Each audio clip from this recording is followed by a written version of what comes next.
మయన్మార్లో రీసెంట్గా ఒక Buddhist టెంపుల్పై air strike జరిగింది. ఈ దాడిలో 28 మెంబర్స్ బుద్ధిస్టులు చనిపోయారు. ఒక టెంపుల్పై వైమానిక దాడి జరగడం అంటే ఇంటర్నేషనల్ లాస్ ప్రకారం మామూలు విషయం కాదు. Hi friends, welcome to news pocket.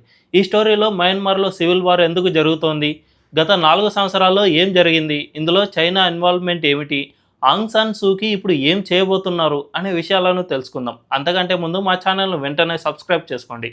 ఇక స్టోరీలోకి వెళ్ళిపోతే, మయన్మార్ ఒక సౌత్ ఈస్ట్ ఏషియా దేశం. దశాబ్దాలుగా అంతర్యుద్ధం, రాజకీయ అస్థిరతతో కొట్టుమిట్టాడుతోంది. 2021లో జరిగిన మిలిటరీ కూప్ తర్వాత ఆ దేశం మళ్ళీ ఒక సివిల్ వార్లో చిక్కుకుంది. ఇది దేశాన్ని గందరగోళంలోకి నెట్టింది. రీసెంట్గా 2025 జూలై 11న సగైంగ్ టౌన్షిప్లో ఒక బౌద్ధ మొనాస్ట్రీపై జరిగిన దాడిలో 28 మంది సివిలియన్స్, ప్రధానంగా మహిళలు, పిల్లలు మరణించారు. స్టేట్ అడ్మినిస్ట్రేటివ్ కౌన్సిల్ ఎస్ఏసి అంటే Myanmar military junta air strike చేసి ఈ దాడికి పాల్పడింది. ఈ సంఘటన మయన్మార్లో కొనసాగుతున్న అంతర్యుద్ధం తీవ్రతను మరోసారి హైలైట్ చేసింది.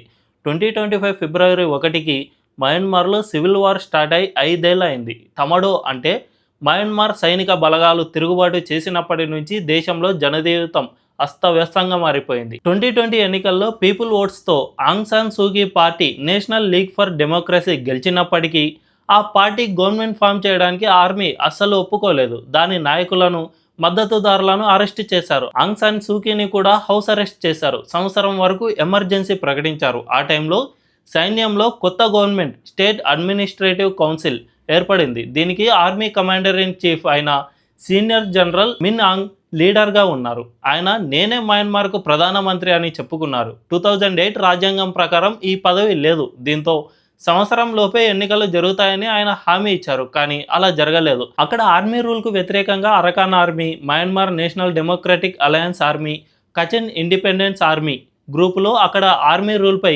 2023 చివరి నుంచి పోరాడుతున్నాయి. వీటిని 3 బ్రదర్హుడ్ అలయన్స్ అని అంటారు. బే ఆఫ్ బెంగాల్ను ఆనుకుని ఉన్న రఖైన్ ప్రాంతంలో మయన్మార్ సైన్యాన్ని అరకాన్ ఆర్మీ ఎదుర్కొంది. చిన్లో పోరాడుతున్న చిన్ బ్రదర్హుడ్ అలయన్స్కి అరకాన్ ఆర్మీ మద్దతిస్తోంది. చైనా సరిహద్దుల్లోని షాన్ ప్రాంతంలో ఎంఎన్డిఏఏ, కేఐఏలు పోరాటం చేస్తూ ఉన్నాయి.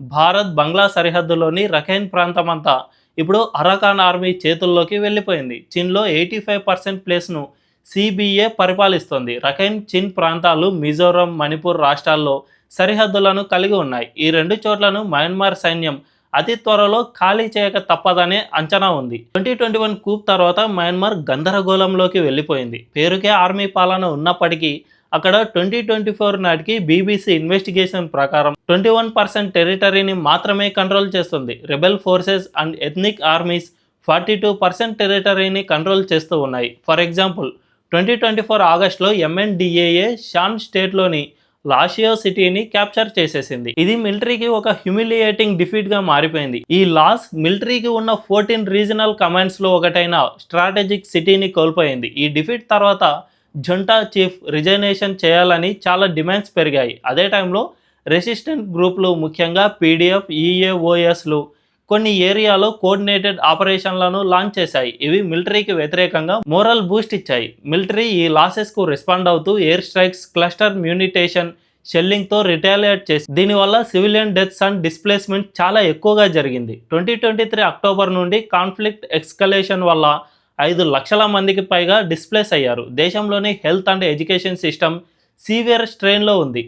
పీపుల్లో సగం మంది పావర్టీ లైన్ కింద బతుకుతున్నారంటే పరిస్థితి ఎంత దారుణంగా ఉందో అర్థం చేసుకోవచ్చు. సో అటు ఎథ్నిక్ గ్రూప్స్కు, ఇటు ఆర్మీకి మధ్య జరుగుతున్న ఈ పోరాటంలో మయన్మార్ మొత్తం ధ్వంసం అవుతోంది. ఈ రెండిట్లో ఎథ్నిక్ గ్రూప్లదే కరెక్ట్. ఆ దేశంలో ఆంగ్ సాన్ సూకీ ఎలక్షన్లో నిలబడి గెలిచారు. పీపుల్ అంతా ఆమెకు ఓట్లు వేసి గెలిపించుకున్నారు. ఆంగ్ సాన్ సూకీ మయన్మార్లో మోస్ట్ ఫేమస్ పొలిటీషియన్. 1945లో ఆమె జన్మించారు. ఆమె ఆక్స్ఫర్డ్ యూనివర్సిటీలో చదివి యునైటెడ్ నేషన్స్లో పనిచేశారు. 1988లో మయన్మార్కు రిటర్న్ అయిన తర్వాత ఆమె ప్రో డెమోక్రసీ డెమాన్స్ట్రేషన్లో ఇన్వాల్వ్ అయింది. ఎన్ఎల్డి అనే ఒక సంస్థకు కో-ఫౌండర్గా వర్క్ చేసింది. ఆమెను అలాగే వదిలేస్తే ఎప్పటికైనా ఆర్మీకి కష్టమే అని 1989లో ఆమెను హౌస్ అరెస్ట్ చేసింది ఆర్మీ. ఇలా ఏకంగా 15 ఇయర్స్ వరకు డిటెన్షన్లోనే ఉంది. ఆమె డెమోక్రసీ కోసం చేసిన ఎఫర్ట్స్కు 1991లో ఆమెకు నోబెల్ ప్రైజ్ కూడా వచ్చింది. కానీ ఆమెను ఆర్మీ ఒప్పుకోలేదు. తామే పరిపాలించాలని ఆర్మీ అనుకుంది. అందుకే ఆ దేశాన్ని ఆర్మీనే రూల్ చేస్తోంది. దీన్ని పీపుల్ చాలా అపోజ్ చేస్తూ ఉన్నారు. ఎందుకంటే ఆర్మీ రూల్లో హ్యూమన్ రైట్స్ డెవలప్మెంట్స్ ఇలా ఏమీ ఉండవు. దీంతో పీపుల్ చాలా నష్టపోతారు. అందుకే అక్కడ ఉన్న కొన్ని ఎథ్నిక్ గ్రూప్స్ మయన్మార్ ఆర్మీని అపోజ్ చేస్తూ ఉన్నాయి. ప్రస్తుతం సిచ్యువేషన్ బట్టి చూసుకుంటే మయన్మార్లో కాన్ఫ్లిక్ట్ మరింత ఇంటెన్సిఫై అయింది. జనవరి నుంచి మార్చి వరకు జీన్స్ రిపోర్ట్ ప్రకారం ఎథ్నిక్ గ్రూప్స్ 595 అటాక్స్ను చేశాయి. ఇప్పుడు కూడా ఒక బౌద్ధ రామంపై చేసిన దాడిలో 28 మంది చనిపోయారు. సో ఈ స్టోరీని బ్రీఫ్గా చూసుకుంటే మయన్మార్లో ఇప్పటి వరకు ఆర్మీ రూల్ నడుస్తుంది. దాన్ని వ్యతిరేకిస్తూ ఎథ్నిక్ గ్రూప్స్ పోరాటం చేస్తూ ఉన్నాయి. అందులో 21% ఆర్మీ చేతుల్లో ఉంటే 42% ఎథ్నిక్ గ్రూప్ చేతుల్లో ఉంది. ఈ పోరాటంలో గనుక ఎథ్నిక్ గ్రూప్స్ విజయం సాధిస్తే ఇక మయన్మార్లో మళ్ళీ డెమోక్రసీ వచ్చే ఛాన్స్ ఉంది. ఈ వీడియో కనుక మీకు నచ్చినట్లయితే ఖచ్చితంగా మా ఛానల్ను సబ్స్క్రైబ్ చేసుకోండి. Thank you.